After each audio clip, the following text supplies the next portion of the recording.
as maldades e as ciladas do demônio, ordene-lhe Deus, instantemente o pedimos, e vós, príncipe da milícia celeste, pela virtude divina, precipitai no inferno a Satanás e a todos os espíritos malignos que vagueiam no mundo para a perdição das almas. São Miguel, São Gabriel, São Rafael, Santo Anjo da nossa guarda, combatei e rogai por nós.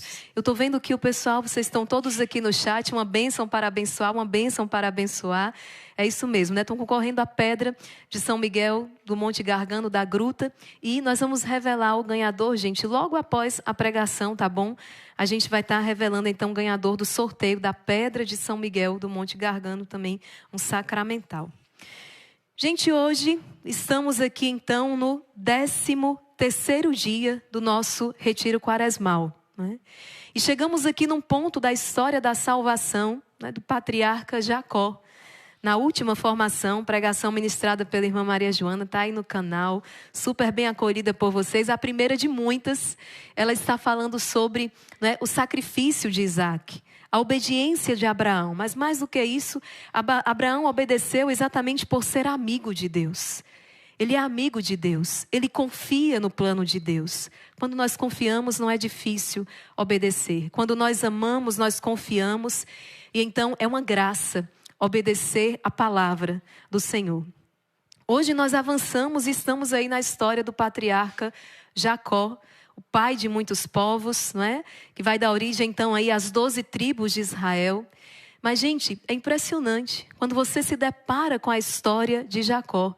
Como diz um sacerdote muito querido, amigo nosso, poderíamos dizer que Jacó era um projeto fracassado. Que Jacó era um projeto fracassado porque, como seu próprio nome está a dizer, é um enganador, um suplantador. Gente, que forte. Olha o significado do nome de Jacó. Né? Você vai ver que lá na frente ele vai receber um nome novo. Porque sempre que nos encontramos com Deus, somos despidos então do homem velho e nasce um homem novo. Então, olha o que Jacó significa, não é? Enganador, suplantador. E nós vamos exatamente encontrar isso na história de Jacó. Um homem que quer a bênção, de Deus, mas que não está certo se quer o Deus das bênçãos. É uma história, gente, de transformação, é uma história de conversão. Eu já começo dizendo que, olha, por isso nós não devemos desistir de ninguém. Nós não devemos desesperar da conversão das pessoas, a começar por nossa própria conversão. Eu digo muitas vezes, a gente dá um passo para trás, eu pelo menos, a sensação que dou um passo para trás, outro dia eu dou 3. Eu dou um passo para frente, outro dia eu dou 3 para trás. Mas nós não podemos desistir. Porque Deus é aquele que sabe trabalhar com instrumentos insuficientes. Porque Deus é aquele que nos transforma. Deus é aquele que nos converte. Deus é aquele que nos dá um nome novo. Deus é aquele que não desiste de nós. Inclusive no livro, na meditação de hoje, eu vou meditar com você o capítulo 12 e 13. O capítulo 12 vai falar exatamente da bondade de Deus. Quantos episódios? Eu não vou me debruçar aqui, mas hoje o capítulo 12 traz várias passagens da Escritura, mostrando a compaixão de Jesus, mostrando a misericórdia do Senhor, mostrando o seu amor. Ali quando ele encontra a viúva que perde o seu único filho, e Jesus se compadece. Ali quando Jesus está diante daquela cananeia que vem pedir a libertação da sua filha oprimida por Satanás, e Jesus, por causa da fé daquela mulher, liberta a sua filha. Jesus que se encontra com aquele cego e lhe devolve a visão. Jesus que se encontra com aquele paralítico que há tantos anos está ali naquela piscina de Betesda esperando, não é, que possa ser banhado naquelas águas, e Jesus o cura. Jesus se compadece do sofrimento do seu povo. Como Jesus está aqui ao longo desta semana também nos libertando das maldições, porque o Senhor se compadece do seu povo. Um povo que sofre. Um povo que sofre, um mundo que já sob o poder do maligno, e Jesus vem então para nos libertar. Vem para nos redimir. Encontramos ali também a pecadora pública, Santa Maria Madalena. Jesus se compadece daquela mulher. Assim, Deus, presente aqui no Antigo Testamento, também vai se compadecer de Jacó. Deus se compadece de mim, Deus se compadece de você. Deus tem misericórdia de nós. Deus nos chama no seu amor eterno. E é interessante, gente, que nós vamos ver então, passamos pela vocação de Abraão. Abraão, né, que gerou Isaac, que gerou Jacó e Esaú. Interessante aqui no capítulo 25, olha só, Jacó se une, aliás, Isaac se une a Rebeca. Mas Rebeca é estéril. E o que é que Isaac faz? Isaac suplica ao Senhor que Rebeca possa conceber. Sabe quanto tempo? E Rebeca concebe, ainda mais gêmeos. Mas a palavra vai dizer, por 20 anos Isaac esperou no Senhor essa descendência. Por 20 anos ele perseverou em oração. Eu estou aqui nos minutos iniciais dessa pregação. E você já tem noção quantas coisas Deus está nos comunicando? Primeiro, que por mais que possamos nos considerar um projeto falido, talvez olhemos para nossas famílias e muitas vezes consideremos a nossa família em ruínas um projeto falido. Eu quero lhe dizer que a família de Jacó, a família de Isaac, também apresenta as suas fraquezas. Isaac, o enganador. Esaú, o profano. Rebeca, que arma para enganar o seu próprio cônjuge, o seu esposo. Isaac, que de certo modo dá mais atenção ao seu gosto pessoal por Esaú do que aquilo que Deus havia falado lá atrás, que a bênção estaria sobre Jacó. Então veja uma família que apresenta aqui as suas falhas, as suas fraquezas, mas é essa família escolhida por Deus. Isso nos traz um certo consolo, não para nos deixar na nossa miséria, mas para dizer, opa, eu posso ter esperança. Se Deus entrar nesta casa, Ele quer entrar nesta casa, Ele transformará os nossos corações e a nossa realidade. Porque quando a gente medita em Noé, o justo, encontrou graça diante de Deus. Quando a gente medita em Abraão, o amigo de Deus. Quando a gente vai meditando em tantos, não é? Nós ficamos ali, nossa, mas são homens e mulheres tão justos, tão perfeitos, e eu não vejo perfeição em mim. Pelo contrário, eu vejo tanta imperfeição ainda no amor. Quantos pais, quantas mães se debulharam aqui em lágrimas, porque perceberam que precisam proferir palavras de bênção sobre os seus filhos e estão arrependidos, porque poderiam ter calado aquelas palavras em momentos de fúria. Ou seja, nós nos encontramos imperfeitos no amor. Porque dizemos aquela má palavra no momento de ira contra o nosso próprio esposo, esposa, carne da nossa carne. E ainda que não fosse a nossa intenção, mas acabamos amaldiçoando, dizendo, ou seja, palavras malditas, que gerou um sentimento mal no coração e pode sim estar ditando um comportamento na vida daquela pessoa. Você é um beberrão, você nunca vai deixar essa bebida. Você vai destruir a nossa família por causa da bebida. Olha que palavras fortes. Olha que palavras malditas. É preciso levar isso para a oração. Deus vai fortalecendo o teu coração para que você possa chegar. Olha, Jesus está no Getsêmani. E naquela hora, imagina a serpente infernal, o tentador.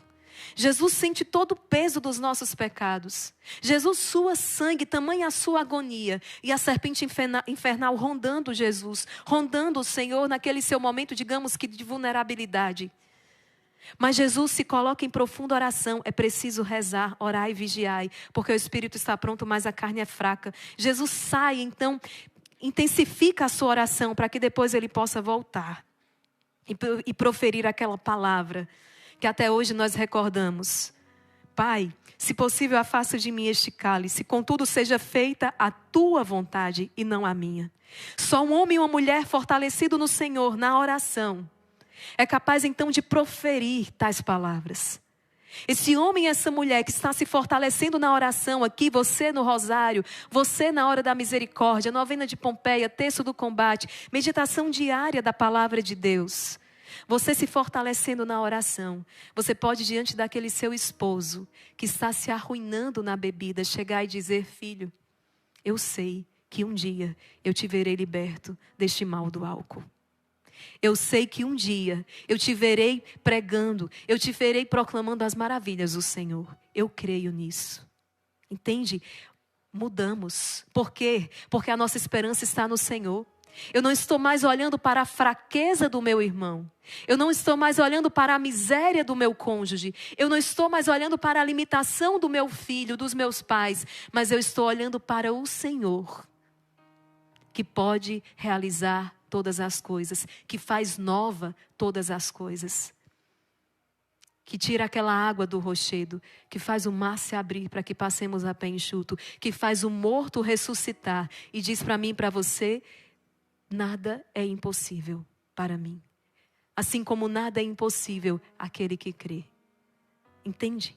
E eu posso então me posicionar diante daquela situação difícil, diante daquele filho que está nas drogas, diante daquele filho que talvez esteja numa vida muito bem sucedida, humanamente falando. A gente só fala dessas situações, né, mais difíceis, mas às vezes um filho que está muito bem, passou no melhor concurso, comprou o melhor carro, está na melhor área da cidade, está numa casa muito boa, está com uma conta bancária folgada, mas esse filho está longe de Deus. E você sofre porque de que vale ao homem ganhar o mundo inteiro se vier a perder a sua vida? De que vale ao homem ganhar o mundo inteiro se vem a se condenar? Não é? Porque não significa que a pessoa está com status, com a conta bancária lá em cima, com sua independência financeira e econômica, que essa pessoa está bem. Nós que temos fé e cremos na salvação eterna, sabemos que vida próspera, vida abençoada é vida em comunhão com Deus. É vida em comunhão com Deus. E a primeira coisa a ser buscada é o reino de Deus e a sua justiça, e todas as outras coisas nos serão então acrescentadas. Gente, Rebeca concebe, não é? Isaac reza por 20 anos, outra coisa que o Senhor está te dizendo. Às vezes, Deus faz num retiro quaresmal. Às vezes, Ele vai precisar de 2. Às vezes, você não é Ele que precisa, é você. Às vezes, Ele precisa que você fique aqui 3 retiros quaresmais. Às vezes Ele precisa que você de mais tempo, que você fique mais tempo na presença do Senhor, porque Ele sabe. Talvez se aquela bênção chegar na primeira oração, se aquela graça chega na primeira oração, você não tem maturidade para recebê-la ainda. Aí o que é que você faz? Pega a bênção e vai embora. Mais ou menos como Jacó. Jacó queria a bênção de Deus, mas ele não estava certo ainda se ele queria o Deus da bênção. Entende? E foi preciso que Deus então colocasse Jacó na sua escola. Jacó precisou amadurecer. Jacó precisou passar por várias situações para poder reconhecer que ele precisa de Deus. Que ele precisa da bênção de Deus e do Deus de toda bênção. Quantas vezes nós podemos chegar aqui nas agonias da nossa vida, nas aflições da nossa vida, diante daquele filho que está no UTI entre a vida e a morte, e nós chegamos aqui no desespero e dizemos, Senhor, cura o meu filho. Que pedido mais lícito. Que pedido mais lícito. É o coração de uma mãe, de um pai que está aflito pedindo a cura deste filho. E Deus diz, pedi e receberei, pedi e vos será dado. Mas quantas vezes, filho, pode ser que eu pegue esta cura, pode ser que eu pegue este milagre e pronto. E acabou, e o meu filho saiu da UTI e voltou para casa. E será que eu me recordarei do Deus que abençoou, do Deus que curou, do Deus que libertou? Entende? Então, Isaac suplica por 20 anos. Isaac suplica por 20 anos ao Senhor. E chega aquela bênção tão pedida e tão desejada. Rebeca concebe. Eu estou no capítulo 25, tá? A história de Jacó vai do capítulo 25 de Gênesis até o 49. Né? É bem extenso a história de Jacó. Ali dentro a gente vai encontrar a história de José, do Egito, filho de Jacó. Então, gente, Rebeca concebe e tem ali gêmeos na sua barriga, no seu ventre. Interessante que a palavra vai dizer que Rebeca percebia a luta dos irmãos, a luta daqueles bebês dentro da barriga dela. Havia uma luta dentro dela, ela vai procurar o Senhor. Ela se dirige ao Senhor para saber o que é que está acontecendo. O que é que está acontecendo, que existe como as crianças lutassem no seu ventre, ela disse, se assim é, por que me acontece isso? E foi consultar o Senhor, que lhe respondeu, Rebeca, tens 2 nações no teu ventre. 2 povos se dividirão ao sair de tuas entranhas. Um povo vencerá o outro e o mais velho servirá ao mais novo. Rebeca, tu tens 2 nações dentro de ti. Jacó dará origem a um povo. Esaú dará origem a um outro povo, os edomitas. Jacó aos israelitas. Esaú aos edomitas. Serão povos distintos. E Rebeca já traz essa luta em seu ventre. E o Senhor vai dizer para ela, e Rebeca guarda essa palavra consigo: o mais velho servirá ao mais novo. O costume não é esse. O costume é que o mais novo sirva ao mais velho. O mais velho é o primogênito, é aquele que fará as vezes do pai, tão logo ele falecer ou não tiver mais condições de estar à frente daquela tribo, daquele povo, daquela casa. Mas aqui se dará o contrário. O mais novo, o mais velho servirá ao mais novo. Gente, e a história então, a história prossegue. Esaú e Jacó nascem. E já no nascimento, quando Esaú nasce, Jacó vem agarrado. Jacó vem com a mão presa no calcanhar de Esaú. Olha a cena. Já vem com a mão presa no calcanhar dele, já disputa. Por isso o nome Jacó, o enganador, o suplantador. Aquele que quer se dar bem a todo custo. Olha o nome que pesa sobre essa criança, gente. E o tempo passa, eles crescem. E uma das primeiras coisas que a Bíblia vai narrar, não é? Esaú, certo dia, Esaú é mais dado à caça, certo dia chega com muita fome em casa. E Jacó está preparando ali uma comida. E Esaú vende o seu direito de primogenitura por um prato de lentilhas, por um prato de comida. Isso vai desagradar muito ao Senhor. Vai ser algo desagradável aos olhos do Senhor. Ele vende o seu direito de primogenitura. Ou seja, há uma promessa de Deus sobre aquela casa por um prato de lentilhas, por um apetite sensível, por um prazer ali, até mesmo uma necessidade. Ele está com fome. Mas não é dessa maneira que as coisas deveriam ser resolvidas. E é tão forte, Esaú depois também vai contrair, vai casar-se com uma das mulheres, né, hititas, que não fazem parte ali do povo de Deus. E Deus também vai repreender isso. E lá na carta aos Hebreus, Esaú vai ser chamado de profano. Esaú vai ser chamado de profano. Olha que palavra dura. Então, um filho é profano, o outro é enganador. É essa família mesmo que Deus escolheu para gerar as 12 tribos de Israel? É dessa família que vai vir a descendência, o povo eleito? Sim, é dessa casa. E se você está achando que já foi demais, tem mais aqui. Vai acontecer mais coisas aqui, gente. Porque certo dia, Isaac, já em idade avançada, e aí já estou no capítulo 27. Isaac, o pai já de idade avançada, ele chama o seu filho Esaú, seu filho mais velho, para abençoá-lo, né? É a bênção, aquela bênção que ele traz, a bênção de Abraão. Ele vai abençoar o seu filho mais velho porque ele sente que a morte se aproxima. Então ele dá as instruções: Esaú, vai lá, pega uma caça, prepara um prato gostoso, traz aqui para seu pai comer e depois eu vou te abençoar. Só que nesse meio tempo, Rebeca escuta essa palavra, a esposa de Isaac escuta. E o que é que ela faz? A palavra vai dizer que Isaac gostava mais de Esaú, Rebeca gostava mais de Jacó. Aqui já é uma certa fraqueza, uma certa falha, não é? Porque os pais não devem ter essa preferência. Os filhos devem ser amados, não é? Devem receber todo o amor que necessitam. Mas enfim, Esaú é o preferido de Isaac, Jacó é o preferido de Rebeca. E então Rebeca vai lá em Jacó e diz: olha, teu pai vai dar a bênção para Esaú. Eu preciso que você faça tudo o que eu mandar você fazer. Vai lá no curral ali, pega 2 cabritos, traz aqui, eu vou preparar uma comida gostosa, você vai dar para o seu pai. Você diga que é Esaú para que ele abençoe você. Olha aqui o ardil que Rebeca está tramando. Vai enganar o seu próprio esposo, para que a bênção fique com Jacó. Gente, aqui interessante que isso aqui é Léxio Divina, tá? Isso aqui é a meditação do que a palavra nos traz. Interessante que Deus tinha falado para Rebeca lá atrás, não é? O filho mais velho vai servir ao mais novo. Talvez Rebeca tenha ficado com isso no seu coração e tenha dito: bom, a promessa então recai sobre Jacó. Eu preciso agir, eu preciso fazer aqui alguma coisa. Agora veja, às vezes a gente acaba atropelando os planos de Deus, não é? A gente acaba atropelando. De fato, Jacó é o escolhido para dar origem então às tribos de Israel. Mas as coisas não devem ser feitas assim, à força, de maneira ardilosa, de maneira enganadora.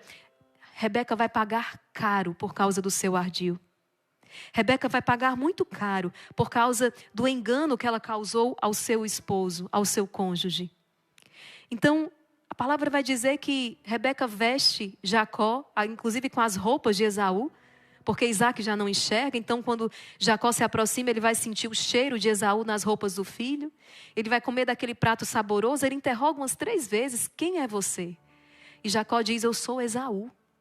E Isaac vai dizer: a voz é de Jacó, mas o cheiro é de Esaú, porque ele está com as roupas de Esaú. Eu sei que por fim, no desfecho aí desse momento dessa história, Isaac abençoa Jacó. Toda a bênção recai então sobre Jacó, sobre o filho mais novo. Momentos depois, quando Esaú chega, já é tarde demais. Só há uma bênção. E essa bênção já foi dada. E o próprio Isaac vai dizer: a bênção que eu dei não posso mais retirar. A bênção está com Jacó. Foi um engano, foi um ardil. E a consequência virá. A consequência virá. Olha, sempre quando nós fazemos as coisas sem Deus, quando nós nos colocamos a realizar um plano sem Deus, sem perguntar a Deus, sem deixar que Deus passe à frente. E olha, a gente sobe muitas vezes. A gente sobe. Sobe profissionalmente, sobe, vai subindo, vai subindo, vai subindo. Mas, gente, se é sem Deus, quanto mais a gente subiu, maior é essa queda. Porque uma hora vai desmoronar. Porque a palavra vai dizer: o Senhor é a rocha. A nossa vida precisa ser construída sobre a rocha. A nossa vida pessoal, a nossa vida profissional. Olha só, talvez já exista uma promessa de Deus na sua vida. Sim. Você viverá um matrimônio santo. Você viverá um matrimônio santo. E está você solteiro, esperando este José que não aparece. E de repente você resolve dar chance a qualquer pessoa que aparece sem colocar aquilo diante de Deus. Sim, existe uma promessa para você sobre o matrimônio, mas precisa ser vivida com Deus. E aí você não espera no Senhor. Lembra? Isaac esperou no Senhor. Esperou 20 anos que a promessa de Deus se cumprisse na sua vida. Jacó, Rebeca não querem esperar em Deus, vão fazer as coisas do seu jeito, vão usurpar, vão extrair aquela bênção de Isaac às escuras, no engano. Gente, eles vão pagar caro por isso, como nós pagamos caro também.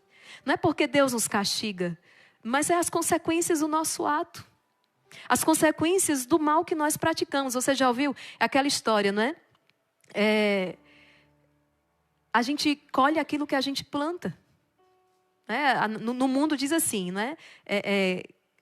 Como é que fala, meu Deus do céu? Aqui se faz, aqui se paga. No mundo diz assim, né? Aqui se faz, aqui se paga. Nós temos um outro entendimento sobre isso, né? Em Deus. Na verdade, nós só podemos colher aquilo que nós plantamos. Se plantamos o bem, se plantamos bondade, se plantamos esperança, se plantamos bênção, é isso que nós vamos colher. Mas se do contrário plantamos engano, plantamos trapaça, nós vamos colher exatamente isso. Gente, daqui a pouquinho você vai ver. Jacó vai ser enganado. Ele enganou o pai. Ele vai encontrar um enganador pior do que ele lá na frente. A gente vai provando do próprio veneno. A gente acaba atraindo para perto de nós pessoas com sentimentos muitas vezes semelhantes, com pensamentos semelhantes a nós, com práticas muitas vezes semelhantes às nossas. Acontece isso na vida de Jacó. Ele enganou e ele será enganado. Lembra o que eu falei para você no rosário de hoje? Uma bênção para abençoar. Né? Uma bênção para abençoar. Deus te constituiu uma bênção para que você abençoe a vida das pessoas. Podemos dizer que a respeito de Jacó, ele engana e será enganado. É uma consequência, sabe? Mas mais do que isso, quando Jacó então rouba, né? Já tinha comprado a primogenitura do seu irmão. Agora ele rouba a bênção do seu irmão. Sabe o que acontece? Jacó vai ter que fugir. Porque suscitou a ira no coração de Esaú. Esaú chora, não de arrependimento, mas por ter perdido tantos benefícios. E Esaú chora. Então, e aquilo vai se transformando num ressentimento, vai se transformando em ódio. E Esaú então jura o seu irmão de morte: eu vou matar o meu irmão. Olha as consequências. Rebeca então, Lexio Divina, coloca as mãos na cabeça. Pronto, agora eu vou perder os meus 2 filhos. O que eu fiz? Foi uma atitude insensata da parte de Rebeca, não é? Rebeca, eu vou perder os meus 2 filhos. E agora então, ela chega para Jacó e diz: filho, você vai ter que fugir. Seu irmão está com ira contra você e está disposto a te matar. E Jacó é obrigado a partir. Gente, ele vai passar, e Rebeca diz assim, quando o teu irmão acalmar, eu mando alguém lá te chamar. Interessante que eles estão em Canaã, é a terra da promessa, e agora ele tem que ir lá para Padã Arã. De onde Abraão saiu para vir para a terra da promessa, agora Jacó vai ter que sair da terra da promessa e fazer o caminho o caminho de volta. Olha quando nós saímos do plano de Deus, quando nós fazemos as coisas por nós mesmos, ele agora vai fazer o caminho de volta. O caminho que Abraão tinha feito para chegar na terra da promessa, agora ele volta, ele vai para trás. A gente anda para trás quando a gente faz as coisas sem Deus. E Jacó vai ficar ali. Lembra que Rebeca disse, eu vou lá te chamar quando a ira do teu irmão sossegar. Gente, passam-se 20 anos. 20 anos. E Jacó mesmo vai dizer, eu estou aqui trabalhando como escravo para você. Ele vai à casa de um parente seu, Labão. E ali é onde ele se apaixona por Raquel, filha de Labão, né? Que é uma pastora de ovelhas. E ele pede então Raquel em casamento para Labão. E Labão diz assim, sim, eu te concedo. Né? E em troca ele trabalha 7 anos para Labão. Só que o que acontece? Na noite então de núpcias, Jacó já está um pouco fora de si. E ao invés de trazer Raquel, Labão traz Lia, a irmã mais velha. Engana Jacó. Lembra que eu falei? O enganador foi enganado. Engana Jacó. E ele deita-se com Lia. Quando ele volta a si, ele diz, o que fizeste? Foi por Raquel que eu trabalhei 7 anos e você me deu Lia. E Labão diz, é costume. Né? Primeiro se casa a filha mais velha, depois a mais nova. E então, o que é que vai acontecer? Jacó vai ter que trabalhar mais 7 anos agora para poder desposar Raquel. E eu sei que ali, 7 com 7, 14 anos, depois mais 6 anos, ele passa 20 anos. 20 anos. Longe da sua terra, longe da sua gente, não é? Foragido, fugido. Até que Jacó decide voltar para a sua terra. Até que Jacó, mesmo sem que ninguém venha chamá-lo, ele diz, é hora de voltar. Eu quero voltar para minha casa, para minha terra, para minha parentela. E é hora então de empreender um caminho de volta. Jacó vai sair de Padã Arã, mas não sem dificuldade. E é interessante, gente, que no caminho de ida, não é? Até Padã Arã, se dá o famoso sonho de Jacó. Ele vê aquela escada, né? Aqui eu estou ainda quando ele está indo, quando ele está fugindo de Canaã. Ele vê aquela escada que liga a terra ao céu e anjos subindo e descendo naquela escada. É o sonho de Jacó. E ali, num diálogo com Deus, logo após esse sonho, Jacó ele ainda está tão endurecido que nesse diálogo ele vai dizer, ele reconhece, o Senhor está neste lugar, a partir daquele sonho que ele tem. E ele faz um voto, ele diz, se Deus for comigo, olha aqui, está no capítulo 28, versículo 20. Se Deus for comigo, se Ele me guardar durante essa viagem que empreendi, se Ele me der pão para comer e roupa para vestir, se Ele me fizer voltar em paz à casa paterna, então o Senhor será o meu Deus. Está vendo? Jacó ainda não está certo. Que Deus que este Deus que se comunica com Ele, que fala, verdadeiramente é o único Deus. É o Deus é o Deus de Abraão, é o Deus de Isaac e é também o seu Deus. Ele coloca um condicional. Se Deus fizer isso, se Deus fizer aquilo, se Deus realizar isso, então Ele será o meu Deus. Quantas vezes a gente também se comporta assim diante de Deus? Se Ele fizer isso, eu vou na missa. Se Ele me der isso, eu rezo, eu faço aquela coisa. Se Ele fizer... Não. Veja a arrogância, a desconfiança. Não há amor no coração de Jacó por este Deus, diferente de Abraão, que é conhecido como o amigo de Deus. Esse Deus ainda permanece um Deus desconhecido para Jacó. Mas o que é bonito, que Deus não vai desistir de Jacó. Deus permanece agindo na sua vida. Passam-se 20 anos e Jacó então vai retornar para a sua terra, para a terra dos seus pais. E é ali, gente, que se dá então a grande... Quando Jacó vai entrando na sua terra, lembra? Tem um Esaú para enfrentar. E então ele manda um dos seus servos à frente para poder já falar com Esaú. E o seu servo volta e diz assim, Jacó, é o seguinte, teu irmão Esaú está vindo aí com 400 homens. Jacó fica em pânico. Jacó fica apavorado. Jacó fica aflito. E Jacó então reza. Jacó lembrou-se de Deus. E Jacó começa a clamar a misericórdia de Deus. Olha isso. Jacó então, quando sente o medo, quando sente a sua impotência, quando sente o seu nada, ele clama a Deus. Ele clama que Deus então o favoreça. E é isso que nós devemos também fazer.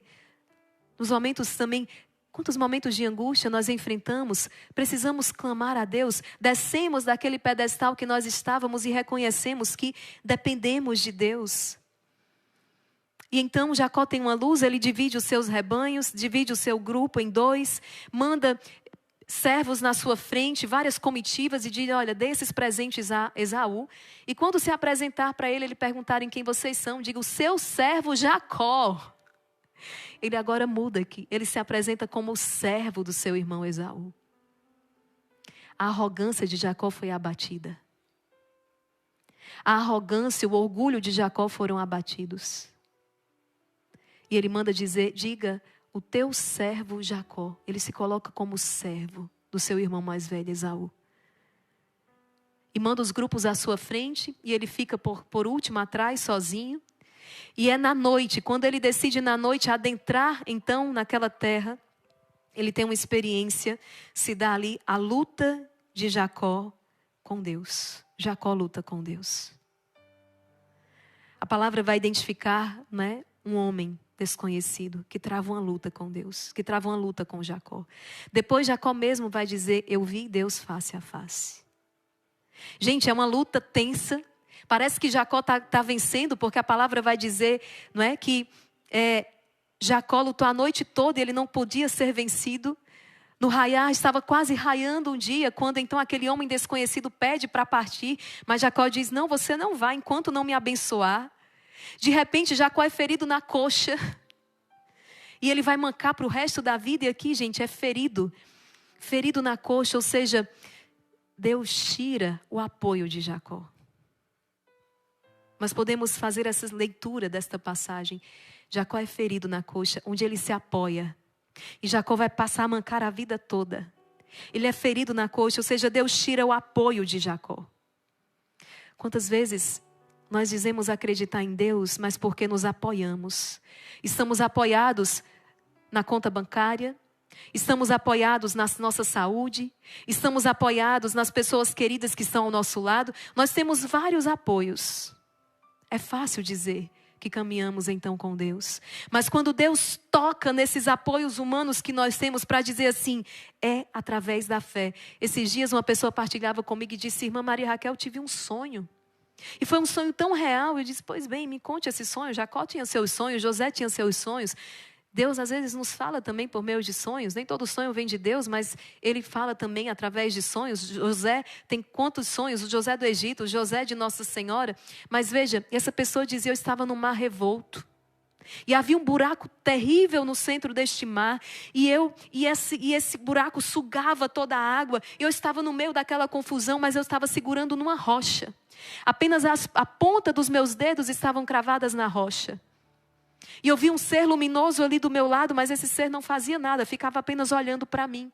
E aquela correnteza, e aquele buraco tragando tudo, eu digo: eu vou ser tragada, eu vou ser levada. E aquele ser luminoso só me olhava, como quem dizia: eu quero te ver lutar. E eu fiquei com a mão fincada naquela rocha. Gente, a rocha é o Cristo. E essa pessoa dizia: vem um tempo de prova pela frente, e nós vamos precisar viver de fé. Onde vai parecer que Deus não está agindo, mas Deus continua lá. E para nós basta saber que Ele continua lá. Quando ela falava, eu me lembrava da luta. Eu me lembrava de Santo Antão no seu combate espiritual. Antão luta a noite toda. Sai todo ferido. E depois Jesus se apresenta como que a parabenizar, bater palmas para Antão. Foi uma luta bonita, Antão. Foi uma luta, olha, foi bonito. E Antão fica chateado com Jesus. Quer dizer que o Senhor estava aqui o tempo todo?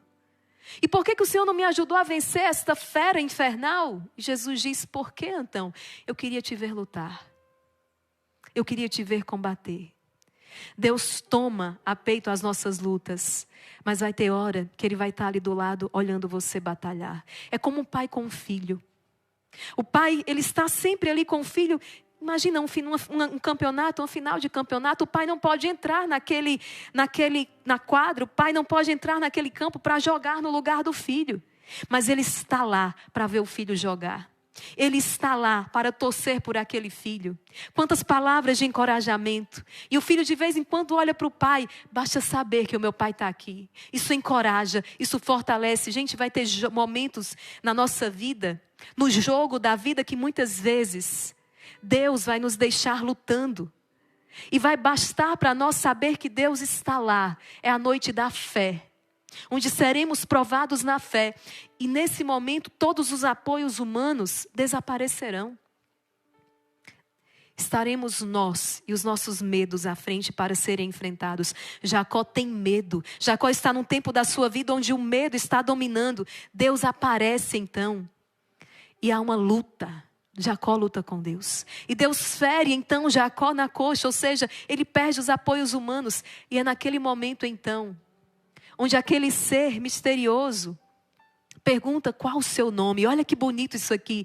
Aquele ser misterioso pergunta para ele qual o seu nome. E ele diz: o meu nome é Jacó. Lembra daquela cena dele com o pai Isaac? Quando o pai perguntou: quem é você? Ele disse: sou Esaú. Ele negou a sua identidade. Ele negou quem ele era. Agora, diante de Deus que pergunta: quem é você? Ele diz: eu sou um enganador. Eu sou um suplantador. Eu sou o usurpador da bênção do meu irmão. Eu sou essa miséria. Sou eu, pecador. Eu sou um pecador. E Deus então, por causa do arrependimento de Jacó, por causa do abatimento da sua arrogância, por causa do seu reconhecer-se como ele é, então como ele está, Deus então muda o nome de Jacó. Tu se chamarás agora Israel, que significa Deus vence. Deus venceu na vida de Jacó. Havia uma promessa de Deus na vida de Jacó. E por mais que com suas forças humanas ele tenha ido por caminhos tortuosos, a promessa de Deus prevaleceu. Tu se chamarás Israel, que significa Deus vence, porque Deus entra para vencer na nossa história. E quando Deus vence, nós somos vitoriosos com Ele. E gente, que bonito, Jacó agora está preparado para o encontro do seu irmão Esaú. Em seguida se dá o encontro, depois de mais de 20 anos, os irmãos se reencontram. E o que acontece? O que acontece? A própria Sagrada Escritura vai narrar então o encontro com Esaú. Olha que bonito isso aqui, capítulo 33. Jacó, levantando os olhos, viu Esaú que avançava com 400 homens. E logo adiante, passando adiante, Jacó prostrou-se até a terra 7 vezes antes de se aproximar do irmão. Esaú correu-lhe ao encontro e o beijou. Esaú correu ao encontro de Jacó e o beijou. Ele atirou-se ao seu pescoço e beijou-o, e puseram-se a chorar. A maldição que estava sobre aquela família, por causa do pecado, por causa da arrogância, por causa dos enganos, foi vencida. Israel, Deus venceu. Gente, que palavra poderosa. É por isso que eu digo a você, existe uma escassez tão grande, existe uma escassez tão grande de nós, cristãos católicos, nos debruçarmos sobre a Bíblia, do Antigo ao Novo Testamento, de Gênesis ao Apocalipse. Nós precisamos conhecer a história da salvação. Olha o quanto que Deus está trazendo de esperança hoje, o quanto que nós estamos aprendendo hoje à luz desta palavra. Por isso que o Instituto Hesed se propôs a trazer no Retiro Quaresmal a história da salvação. Passamos 2 anos ali detidos na história de Moisés. E como foi grandioso, como foi grandiosa a experiência que nós vivemos. Você aprendeu muito. A saída do povo de uma terra de escravidão para uma terra onde corre leite e mel, para a terra prometida. 2 anos nós nos debruçamos nessa história. E esse ano quisemos avançar para águas mais profundas. Quisemos trazer para você a história da salvação, que é a história de um Deus que nos ama. Porque não é tão difícil abrir aqui o capítulo 13 do livro do Retiro Quaresmal e depararmos-nos então com a misericórdia e bondade de Jesus na vida de Maria Madalena, na vida da Cananeia, na vida de Lázaro, na vida dos irmãos de Betânia. Outro dia alguém dizia, por que o Deus do Antigo Testamento é tão diferente do Deus do Novo Testamento? Na verdade, somos nós que não conhecemos a história da salvação. Eu acabei de relatar aqui para você exatamente a presença de um Deus misericordioso na vida de Jacó, na vida daquela família.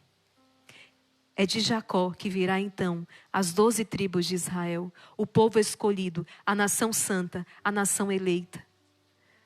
De Jacó virá então a descendência, virá então, lá na frente ao ver, não é, toda a árvore genealógica, toda a ascendência, virá então Jesus, descenderá daqui. Então veja, hoje o nosso livro é exigente conosco, não é? No capítulo 12, ele traz aqui nas resoluções práticas para esse dia, porque essa palavra precisa se transformar em ação. Então, não se pode servir a dois senhores, porque acabará se desprezando um em detrimento do outro. Nós não podemos servir a dois senhores.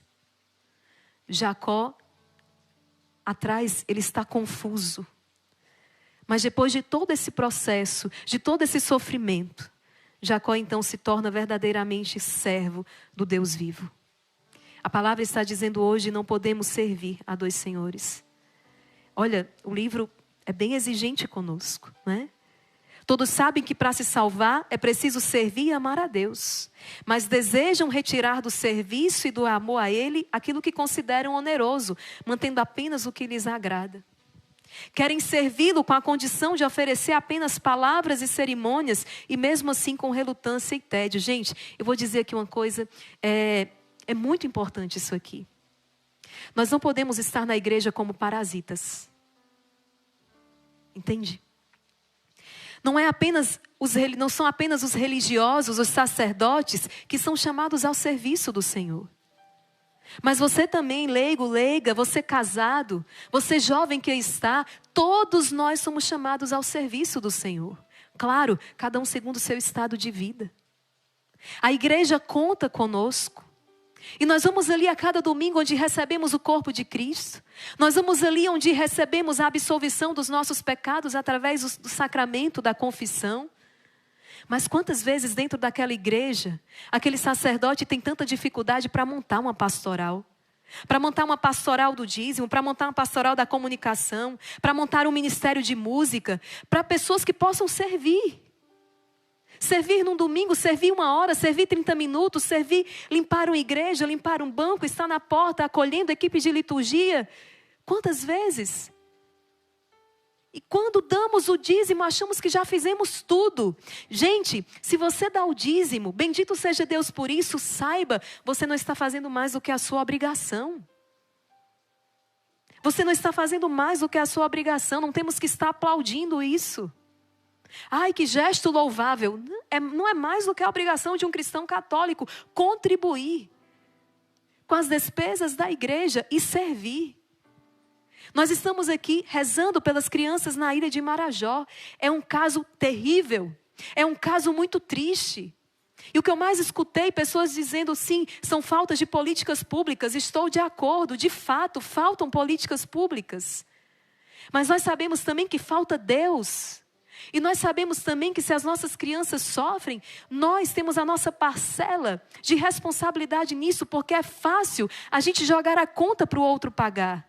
E eu dizia, o Instituto Hesed há muito tempo reza, né, por essa causa, pelas crianças da ilha de Marajó, para que sejam quebradas as maldições que estão ali, pela libertação dessas crianças. E antes que alguém diga assim, só reza, não faz mais nada.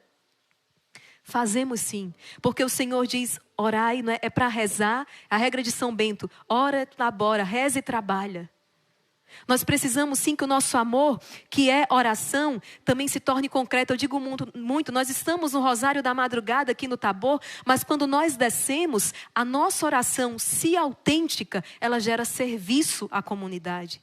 Ela gera serviço na nossa casa. Ela gera serviço no nosso ambiente de trabalho. Porque Jesus veio para servir. Eu não vim para ser servido, mas para servir. E naquela quinta-feira santa, ele vai colocar aquele avental aqui, vai amarrar na sua cintura e vai lavar os pés dos seus apóstolos e dizer: o mestre não é maior do que o seu Senhor. Eu vos envio para servir. A nossa oração, se autêntica, ela gera serviço. Então, onde eu quero chegar? O que fazemos? Temos o Exército Mirim pelas crianças. Temos a nossa Madre Kelly que virou desenho animado para alcançar crianças. Temos atendimento presencial na nossa casa porque estamos aqui numa realidade tão difícil. Crianças vêm à nossa casa, recebem catequese, formação, alimentação, momentos de brincadeira. Porque nós precisamos cuidar das nossas crianças. Eu tenho certeza que aí no seu entorno há crianças sofrendo que precisam ser cuidadas. Entende o que Deus está falando? Então nós não podemos estar na igreja como parasitas, mas nós precisamos estar na igreja servindo o Senhor. Você já se perguntou a Deus qual o ministério a que Ele te chama? Ai, irmã Maria Raquel, mas domingo, dia de espreguiçar, ficar na cama, acordar mais tarde. Já acho muito eu tirar uma hora do meu dia para ir à missa. Gente, não é uma triste realidade, mas nós precisamos suplicar ao Espírito Santo. Eu te amo, tá? Eu amo você que está desse lado aí, e por isso eu estou pregando essa palavra aqui para você. Nós precisamos, domingo é dia do Senhor. Não é? E aí domingo o mundo pagão vai dizer, domingo é dia de shopping, domingo é dia de um lazer diferente, domingo é dia de você desopilar, distrair. Sim, domingo é um dia de descanso. Mas é importante lembrar que é um dia de descanso na presença do Senhor. Quão bonito seria se você fizesse do seu domingo também um dia de um serviço voluntário, já que de segunda a sábado você trabalha para você, para poder arcar com as suas despesas. Se você não tem outro dia na semana, é o seu domingo para servir o Senhor. Naquela comunidade mais próxima, você tem o seu violão, vai lá tocar na missa. Você tem o dom de cantar, vai lá cantar na missa, ofereça para o padre. E Maria Raquel, o Senhor me ofereceu, o padre disse que eu ia para estar na missa das 7, na missa das 11, na missa das 5 e na missa das 19. Sinta-se privilegiado por poder estar servindo ao Senhor. E claro, você vai colocar a sua disponibilidade. Estou aqui brincando com você. Mas tenha coragem. E claro, ao se oferecer, não escolha o serviço, não. Né? Você tem que dizer, sim, claro. Se você tem algo específico, né, aquilo, você vai colocar à disposição de Deus através ali do padre, do coordenador, daquela pessoa. Mas fique livre para que ela te coloque aonde o Senhor, onde o Senhor desejar.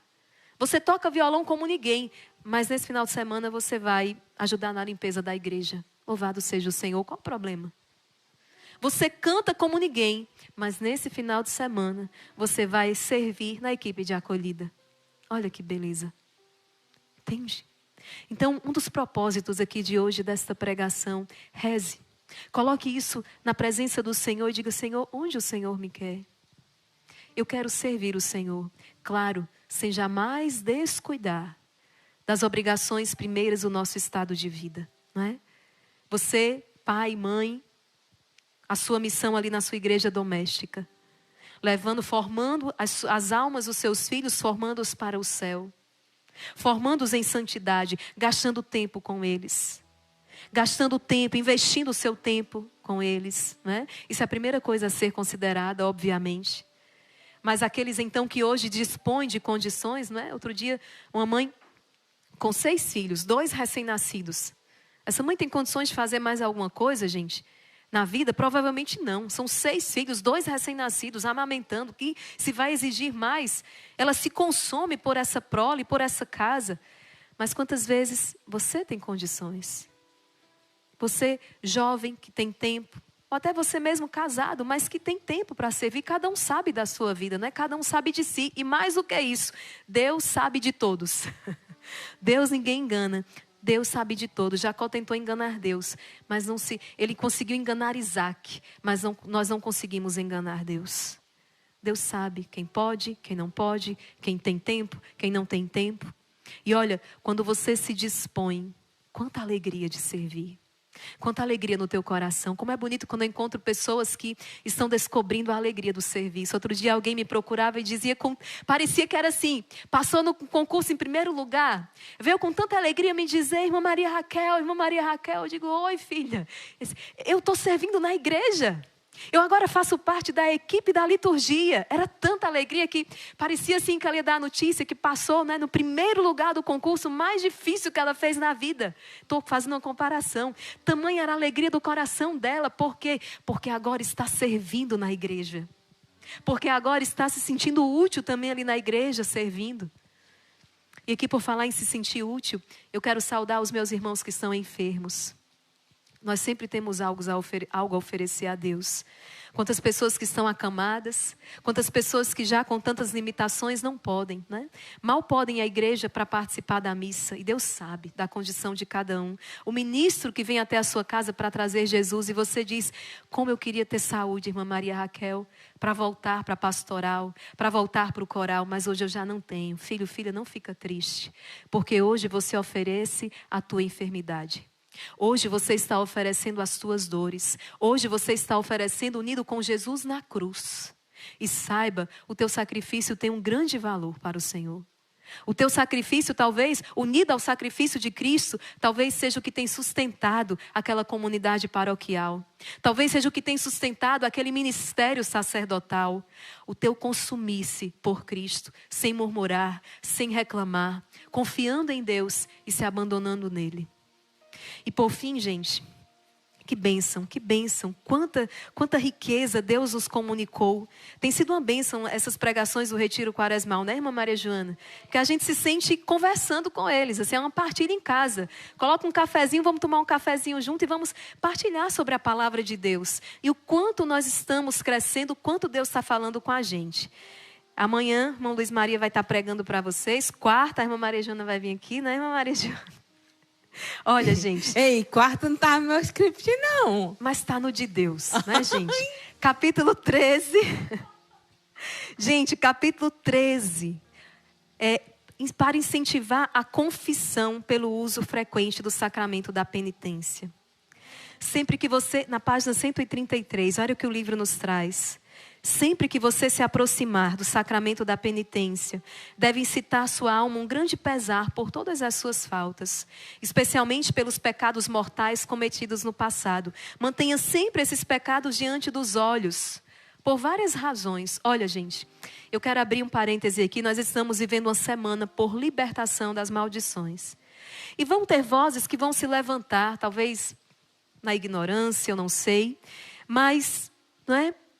Dizendo que talvez isso não seja necessário, né? Para quem está falando do demônio, entenda, existe um plano onde nós não podemos mais pregar sobre o inferno, nós não podemos mais pregar sobre o demônio, logo não há sentido pregar sobre o pecado. Se não existe inferno, se não existe demônio, não existe pecado. Entende? Existe um plano e esse plano é diabólico. Quantos santos faziam, inclusive, retiros sobre a morte, meditar sobre a morte, ter a morte diante dos olhos e o juízo final, o destino eterno. Existe um céu, existe um inferno, existe sim Deus, existe aquele que é o inimigo da nossa salvação, a serpente infernal. Quantos vão dizer, é uma figura de linguagem, você não sabia? Nós precisamos estar com a igreja. Nós precisamos estar firmes no magistério, na doutrina católica. Nós precisamos estar com o testemunho dos santos. Porque se não existe inferno, não existe demônio, daqui a pouco não existe mais pecado. Faça o que você quiser, viva como você quiser. A questão é a sua consciência. Entende, gente? Então hoje nós estamos aqui aprendendo à luz da palavra de Deus. Existe na história aqui, 13º dia, uma Maria Madalena que chora. E o que é que essa mulher chora? A sua consciência pesa, a sua vida está arruinada. Ela está infeliz, tudo que ela queria era ser feliz, tudo que Jacó queria era a bênção, tudo que Madalena queria era ser feliz. E o que é que ela encontrou na sua vida? Porque tentou construir uma felicidade sem Deus. O que é que Jacó encontrou na sua vida quando buscou uma bênção sem Deus? Encontramos fracasso, encontramos solidão, encontramos angústia. Maria Madalena já não aguenta mais. Ela está desesperada. E o que é que ela faz? Ela vai ao encontro de Jesus. E o que é que ela vai fazer ao encontrar Jesus? Reclamar que Jesus disse que aquilo era pecado? Reclamar que Jesus deu aquele mandamento de amar os inimigos, rezar pelos que amaldiçoam? Não. Pessoas imaturas. Pessoas que não querem se converter. E vão exigir da igreja um evangelho diferente. Por quê? Porque não quer mudar de vida. Jacó muda de vida. Madalena muda de vida. O que é que ela vai? Por que ela vai encontrar Jesus? Aí o padre prega, faz a homilia na missa. E faz a homilia conforme a doutrina da igreja. Conforme o magistério. E sai da igreja muitas vezes o quê? Processado. E sai da igreja, tem uns que estão na porta da igreja para tirar satisfação com o padre. Gente, a palavra não é dele. A palavra é de Deus. O ensinamento é de Deus. Logo, entenda-se com Deus. Maria Madalena vai encontrar o Senhor. E o que é que ela faz diante de Jesus? A palavra vai nos dizer: Madalena chora. Madalena chora os seus pecados. Nada mais libertador, gente, do que chorar. Sim. Eu, irmã Maria Raquel, tenho marcas na minha história. Erros na minha história. E que graça poder chorar os meus pecados, poder pedir perdão ao Senhor, poder dizer: Senhor, errei como aquele filho pródigo, eu pequei contra o céu e contra ti, eu não mereço ser chamado teu filho, me trata como um dos teus escravos. Mas esse pai ama tanto que ele só espera uma oportunidade, um arrependimento para chegar e dizer: tu és o meu filho. E coloca então sandália nos pés, aliança no dedo, uma túnica nova. Porque esse meu filho estava morto e voltou a viver. Estava perdido e foi encontrado. Há mais festa no céu por um só pecador que se converte do que por 99 justos que não precisam de conversão. Que alegria! Um Deus que me ama para além dos meus erros. Um Deus que me ama não por causa do que eu faço ou deixo de fazer. Filho, entenda isso de uma vez por todas. O teu pecado, o meu pecado, não é obstáculo para o amor de Deus. A sua vida na graça ou a sua vida no pecado não aumenta ou diminui o amor que Deus tem por você. Ele te ama. Esteja você hoje numa vida na graça, esteja você hoje numa vida de desgraça. Nada pode mudar o amor que Deus tem por você. Agora, nós só somos felizes quando respondemos a esse amor. E aqui está o X da questão. Nós só somos felizes quando respondemos a esse amor. Mantenha sempre esses pecados diante dos seus olhos, por várias razões, para se humilhar na presença do Senhor. Jacó se humilha na presença de Deus. Maria Madalena se humilha na presença de Deus. Segundo, para pedir perdão a Deus por esses pecados. Lembre-se que o nosso Senhor se alegra com o arrependimento que vem de uma alma purificada. Quando você mantém diante de si as misérias, não por um remorso, mas para se manter sempre humilde, para que o orgulho não venha dominar outra vez o teu coração. E terceiro, acima de tudo, para despertar em você o amor por Deus. É impossível não amá-lo quando pensamos em quantos pecados Ele nos perdoou. Esforce-se para que sua alma coloque uma confiança extrema na misericórdia de Deus após receber a absolvição. Não duvide, como muitas almas tímidas costumam fazer, dizendo: será que Deus me perdoou? Não duvide. Se você arrependido se dirigiu, como Jacó arrependido se dirige a Deus, como Maria Madalena, se você arrependido se dirigiu ao tribunal da misericórdia, aproximou-se do sacramento da confissão, pediu perdão pelos seus pecados, confessou os seus pecados, perdoado você está. Eu sei que a primeira vez que a gente faz isso depois de um encontro profundo com Deus não é fácil, né? Eu pelo menos fui toda me tremendo. Eu me tremia dos pés à cabeça. Como é que eu vou contar isso aqui para um padre? Eu tive a graça de ser atendida por um padre, um monsenhor já, com tantos anos de experiência. E a face dele era a face de Jesus. E ele me deixou tão à vontade. Ele teve paciência comigo, ele esperou. E eu consegui falar, consegui colocar para fora, consegui confessar. Consegui nominar os pecados, porque a nossa confissão precisa ser assim. Nós precisamos dizer o pecado. Né? Peço perdão pelos meus pecados. Quais? Menti? Roubei? Usurpei? O que é que eu fiz? Né? Matei? Ainda que tenha sido com palavras. Eu preciso dizer, Santa Faustina, no diário dela, ela se acusa até quantas vezes? Né? Me encolerizei com meu irmão. Quantas vezes? 5 vezes, 6 vezes, 7 vezes. Os santos são minuciosos no seu exame de consciência. Porque é a alma. E cada vez ali eu tomo um banho. Eu saio então redimida, eu saio daquela confissão. Eu sou absolvido dos meus pecados. Eu volto a uma vida na graça, comunhão com Deus. Gente, que bênção, que maravilha. Eu quero louvar a Deus por tudo aquilo que nesta manhã, que neste dia Ele nos comunicou. É uma pregação que eu sei, importante para vocês que estão no retiro quaresmal, mas também para tantas outras pessoas que, embora não estejam fazendo esse retiro quaresmal, você deve compartilhar com elas, você deve encaminhar para elas esta palavra. Porque à luz da palavra de Deus, nós somos transformados. O Deus que transformou Jacó, o Deus que transformou Maria Madalena, é o Deus que vem ao nosso encontro nos transformar nesse dia. Vamos rezar? Vamos dizer ao Senhor que nós queremos avançar, segurando em suas mãos. Nós não queremos fazer o caminho de Jacó, de procurar uma bênção sem Deus, não. Nós não queremos fazer nada sem o Senhor, mas nós queremos a bênção. Nós queremos o Deus de toda bênção. Nós queremos um caminho com Ele. Senhor, não nos deixe ir longe de Ti. Não. Eu quero caminhar segurando na Tua mão. Eu prefiro estar mancando a vida inteira, como Jacó. Jacó vai mancar a vida toda. Para que ele nunca esqueça o quanto ele é dependente de Deus. Eu prefiro mancar toda a minha vida certa de que Deus é na minha vida, do que poder correr com as 2 pernas sãs e esquecendo de Deus e deixando Deus para trás. Que Deus hoje possa tocar na coxa de muitos de nós, para nos fazer recordar que Ele é o nosso único Deus, que Ele é o nosso apoio, a única rocha sobre a qual nós podemos edificar a nossa vida.